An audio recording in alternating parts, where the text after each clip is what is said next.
All right, guys, we're over here in front of the big screen and lounging on the couch to give you a little bit of an overview of how you'd set up the ROG Phone for the living room. So the first accessory I want to talk to you about is the ROG Phone edition of Gamevice. And that's this product right here. And it's been customized, so we've got the USB Type-C in exactly the right place. So what we're gonna go ahead and do is line those up, just like so. Slide it in, and then we're gonna take the other side, stretch it out a little bit, and put the phone in just like that. It's super easy. Now, once you've done this, you actually have physical controls that you can use with the ROG Phone. So Gamevice supports a few hundred games with pre-built profiles, but even if your game doesn't have a profile, you can easily set it up yourself. So let me show you how.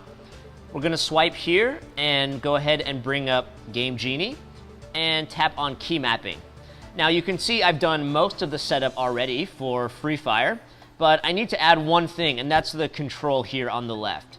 So I'll show you how to do that. We're just gonna hit the plus button and go to arrow keys. And I can do this with all of the different buttons and joysticks on the controller, which is really cool.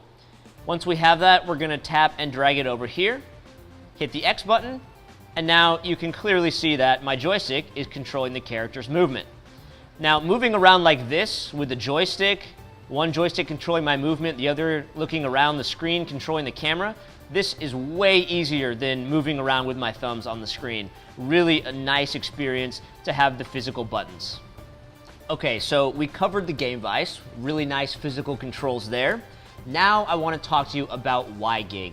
This is a wireless dock for the ROG Phone. What it allows you to do is connect your phone's display to a huge display, like a TV or even a projector.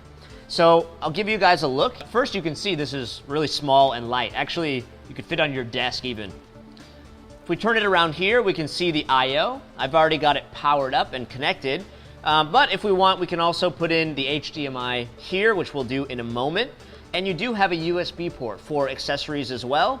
And just make sure when you're turning it on, the power button is over here on the right side. So let's plug in the HDMI. Now, if you're setting this up for the first time, you're gonna want to swipe down, go into settings, and you'll have connections up here at the top. And you can see WiGig and WiGig Dock option right here. Just make sure this is turned on and you're connected. Now, you can see here I'm playing the game Free Fire, and this is something that is hugely more enjoyable on the large screen. Let's go ahead and stand up here. So you can see I can easily move my camera around and run around on the big screen. This makes a huge difference. So if you're playing a family game, if you are playing this in your living room, this is definitely gonna be a whole new experience for you, and honestly a lot better than just sitting by yourself alone on the couch. This is now a social experience, which is much better suited to the living room. So as you can see, the WiGig Dock is an incredible tool if you're gaming in the living room. But how does it work?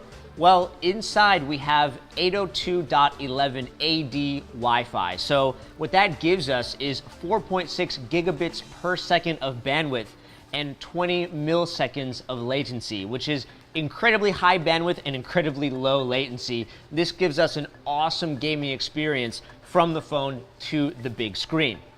Now, if you are someone who's gonna be gaming a lot in your living room, or if you just want a really immersive experience and you wanna connect your ROG Phone to a projector or a giant TV, you're definitely going to want to look into getting Gamevice and a WiGig dock. They're absolutely incredible when paired together.